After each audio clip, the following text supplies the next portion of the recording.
Imagine a lone individual taking on a global superpower, challenging its most secretive agencies, and changing the course of history.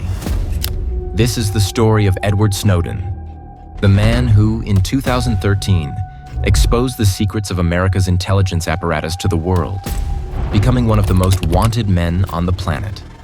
My name's Ed Snowden. I'm 29 years old. I work for Booz Allen Hamilton as an infrastructure analyst for NSA. Despite being branded a traitor by his homeland, he's seen as a hero by many across the globe. But who is Edward Snowden? How did he manage to steal millions of top-secret documents? Why did he decide to leak them? And how has he managed to evade capture by the US government for over a decade? Edward Snowden, hero or traitor? This is something that's not our place to decide. The public needs to decide whether these programs and policies are right or wrong. And I'm willing to go on the record to defend the authenticity of them and say, I didn't change these. I didn't modify the story. This is the truth. This is what's happening. You should decide whether we need to be doing this. On the morning of June 6th, 2013, headlines were blazing in The Guardian and The Washington Post as a series of news articles were published, revealing the raw truth of the National Security Agency, NSA documents. These documents not only shocked Americans, but left mobile users worldwide in a state of disbelief. People learned that the American government had been secretly monitoring every mobile user. These documents exposed the NSA's secret program, PRISM, a clandestine operation allowing the US government to access data from millions of Verizon customers. But it didn't end with PRISM. The leaks further revealed that the NSA had hacked into the computers of Hong Kong and China's military. German Chancellor Angela Merkel's phone was tapped during that time, and it was exposed that the British Government Communications Headquarters, GCHQ, was running a program to monitor its own citizens. Documents revealed interactions between the NSA and GCHQ, where they were searching for ways to deceive people and promote propaganda. Initially, no one knew who had leaked these documents, or if they were even real, since news agencies are not obligated to disclose their sources. But 3 days later, a man stepped forward, taking responsibility for leaking the top-secret documents. 29-year-old Edward Snowden. Snowden, who was a high school dropout, had started his career with the US military but was discharged after a year. In 2005, he became a security guard at the University of Maryland. Although he wasn't academically outstanding, his computer skills were so exceptional that the CIA hired him. After spending a few years with the CIA, Snowden was hired by the American tech giant Dell in 2009. At that time, Dell had a contract to upgrade the National Security Agency's computer systems. Snowden was assigned to this project, initially as a supervisor, but later he became a cyber strategist. Up to this point, Snowden was like a gem for the CIA and NSA. So what happened that he ended up being branded a traitor by the same agencies? The reason Snowden transformed from a cyber strategist to a traitor involves a particular incident. While operating and upgrading the NSA's computers, Snowden discovered that the National Security Agency had the power to access any mobile user's personal data. At first, he assumed these were records of international criminals.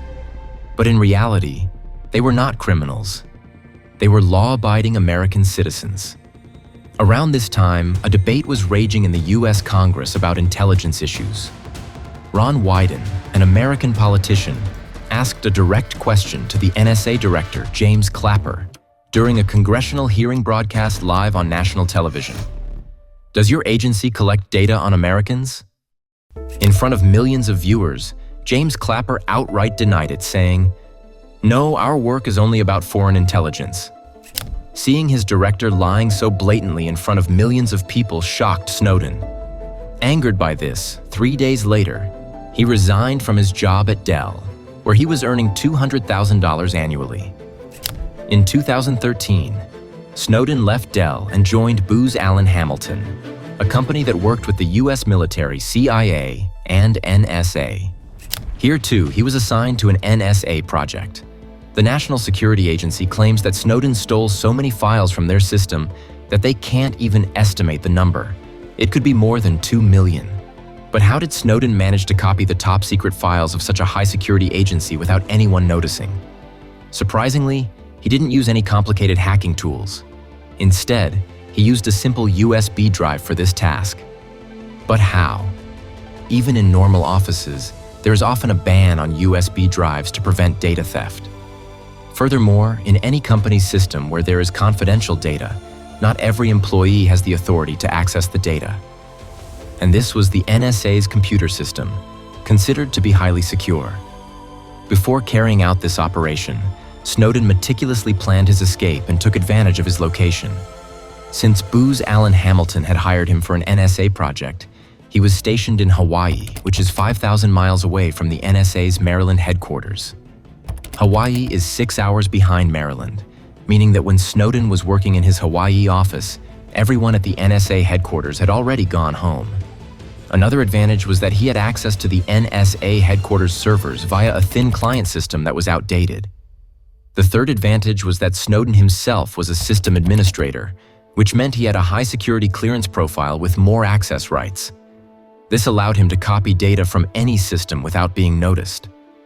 Snowden took full advantage of these factors and copied over 2 million files from 5,000 miles away without getting caught. After working in the Hawaii office for just 4 weeks, Snowden decided to expose the NSA's activities to the world.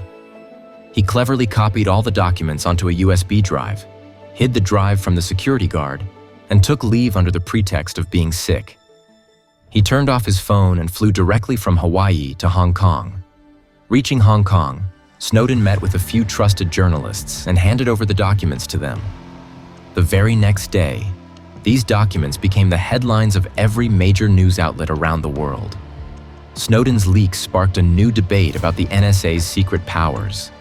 The US government accused him of stealing government property, unauthorized access to national security systems, and disseminating top-secret information to unauthorized individuals. Simultaneously, the American government demanded that Hong Kong extradite Snowden to the US. However, Snowden was already one step ahead with his plan. He caught a flight to Russia before they could act. Initially, he was granted asylum in Russia, and later, in September 2022, he was granted permanent residency.